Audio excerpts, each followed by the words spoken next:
Halo semuanya, kali ini kita bakal bahas konsep fisika yang namanya gaya normal gitu. Oke, tapi sebelum jauh ngebahas tentang gaya normal, kalian coba perhatiin deh, uang dan apel yang ada di atas meja ini. Kenapa ya benda yang diletakkan di atas meja, yaitu uang dan apel, nggak jatuh ke bawah? Apa karena ada yang menopang, yaitu permukaan meja ini? Jawabannya adalah hampir tepat sih. Tapi lebih tepatnya itu karena adanya gaya normal. Apa sih itu gaya normal? Gaya normal merupakan gaya yang muncul akibat adanya sentuhan dua benda. Gaya ini memiliki arah tegak lurus dengan permukaan bendanya. Contohnya itu gini, semisal ada apel yang diletakkan di atas lantai. Pada kasus ini, kita tahu ya bahwa ada yang namanya kontak antara apel dengan lantai. Alhasil ada yang namanya gaya normal gitu, yang arahnya tegak lurus dengan bidangnya gitu, yaitu si lantai ini. Pun kalau seandainya kita punya dua kotak kayak gini, ini juga keduanya punya yang namanya gaya normal, karena kedua kotak ini bersentuhan dengan lantai, yaitu N1 dan N2. Tapi ingat nih, bahwa gaya normal itu muncul akibat adanya sentuhan dua benda. Pada dua kotak ini, mereka saling bersentuhan. Artinya, kotak 2 akan merasakan gaya normal akibat kotak pertama, yaitu N12. Pun pada kotak yang pertama, dia akan merasakan gaya normal akibat kotak kedua, yaitu N21. Biasanya, kontak yang kayak gini itu dikenal sebagai gaya kontak gitu. Terus muncul nih pertanyaan, berapa sih besar gaya normalnya? Buat tahu besar gaya normalnya berapa, kita akan analisis gaya normalnya nih di sini. Kita mulai dari apel dulu aja kali ya, yang terletak di atas lantai. Apel ini memiliki gaya normal yang arahnya ke atas, yaitu N. Kemudian, apel juga memiliki massa. Kalau memiliki massa, dia bakal punya yang namanya gaya berat, yaitu W sama dengan M dikalikan dengan G, yang arahnya selalu menuju pusat bumi atau ke bawah gitu pada gambar ini. Terus juga kita tahu nih, kalau si apel ini dia nggak gerak ke arah sumbu Y gitu kan, nggak gerak ke atas bawah gitu.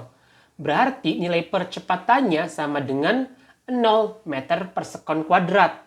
Dari informasi ini kita bisa analisis gayanya, yaitu sigma F sama dengan massa apel dikalikan dengan percepatan geraknya.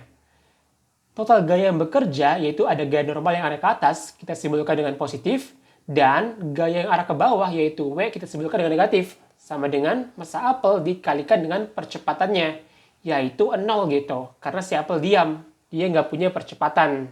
Berarti N dikurangi W sama dengan massa apel dikali 0 ya 0 gitu kan. Sehingga nilai N-nya sama dengan W. Atau N sama dengan massa dikalikan dengan percepatan gravitasinya. Nah, ini merupakan rumus dari apel yang berada di lantai. Nilainya adalah massa apel dikalikan dengan percepatan gravitasinya gitu. Oh, berarti gaya normal itu rumusnya adalah M kali G. Enggak juga. Contoh itu gini, semisal kalau ada apel yang diletakkan di bidang miring, dengan sudut bidang miringnya adalah theta. Buat tahu berapa nilai gaya normalnya, kita akan gambarkan terlebih dahulu diagram gaya yang bekerja nih, yaitu ada gaya normal yang arahnya tegak lurus dengan bidangnya, kemudian ada nih gaya berat yang arahnya vertikal ke bawah kayak gini. Nilainya adalah W. Dari gambar ini, kita tahu ya bahwa arah dari gayanya dia nggak satu dimensi. Maka kita akan proyeksikan gaya-gaya ini ke arah sumbu X dan sumbu Y. Di mana sumbu X ini terletak sejajar dengan bidang miringnya. Sedangkan sumbu Y ini itu tegak lurus terhadap bidang miringnya. Jadi kalau seandainya kita menggunakan analisis vektor, kurang lebih kayak gini nih. Ada gaya normal sejajar dengan sumbu Y, kemudian ada nih gaya berat W, yang arahnya itu mencong kayak gini. Nah, kalau udah kita gambarin kayak gini, kita harus tahu nih, berapa sih nilai sudut W-nya gitu. Buat tahu berapa nilai sudut W-nya, kita bisa gunain penguraian sudut nih. Semisal, vektor W ini kita geser ke arah bawah kayak gini. Dia akan tegak lurus terhadap bidang datarnya kan, kayak gini. Nah, kemudian kita akan bikin garis tegak lurus terhadap bidang miringnya. Yaitu ini nih. Ini kan tegak lurus terhadap bidang miringnya. Berarti theta ditambah, misalkan ini beta ya. Beta gitu. Karena ini tegak lurus, maka theta ditambah beta nilainya adalah 90 derajat ya. Nah, di sini juga sama nih. Garis mendatar terhadap garis vertikalnya, dia kan 90 derajat juga gitu sudutnya. Berarti beta tambah berapa nilainya adalah 90 derajat. Ya, theta gitu di sini nilainya. Alhasil, sudut di sini yaitu besarnya adalah theta. Oke, sampai sini paham ya? Kalau udah paham, kita akan cari tahu berapa sih nilai gaya normalnya. Oleh karena gaya normal ini terletak di arah sumbu Y, maka akan kita tinjau pada arah sumbu Y dulu nih.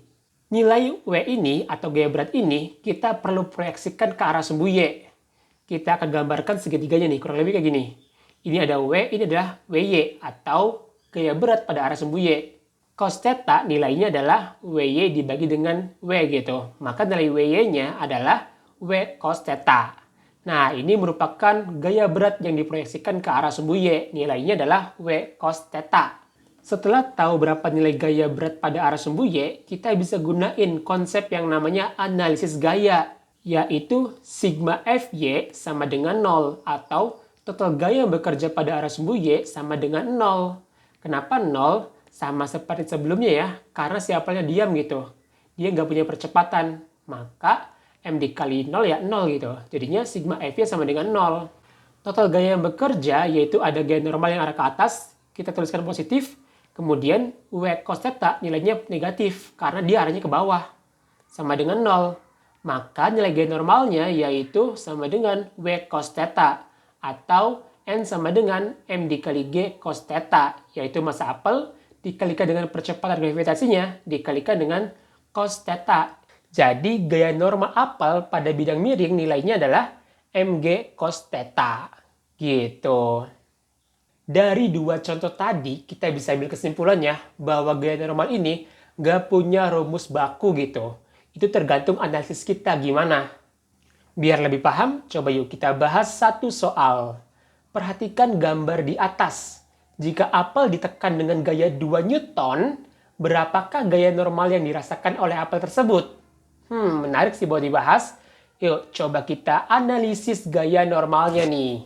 Oleh karena adanya kontak antara apel dengan dinding, maka akan munculnya yang namanya gaya normal yang dirasakan oleh si apel. Arahnya itu berlawan arah dengan arah gaya tekannya. Kemudian, apel ini kan memiliki massa. Berarti dia juga punya yang namanya gaya berat, yang arahnya vertikal ke bawah atau ke pusat bumi lebih tepatnya, yaitu W. Oleh karena pada diagram ini ada gaya yang saling tegak lurus, maka kita akan proyeksikan ke arah sumbu X dan sumbu Y. Gaya normal ini bekerja di arah sumbu X. Oleh karena itu kita akan tinjau gaya ini pada arah sumbu X dulu.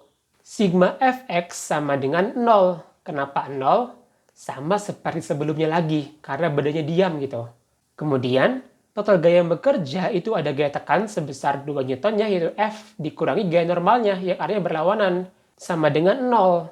Berarti gaya normalnya yaitu N sama dengan F. Atau nilai gaya normalnya sama dengan gaya tekannya yaitu 2 Newton. Oke, jadi kita bisa tahu ya bahwa gaya normal yang dirasakan oleh apel tersebut adalah 2 Newton.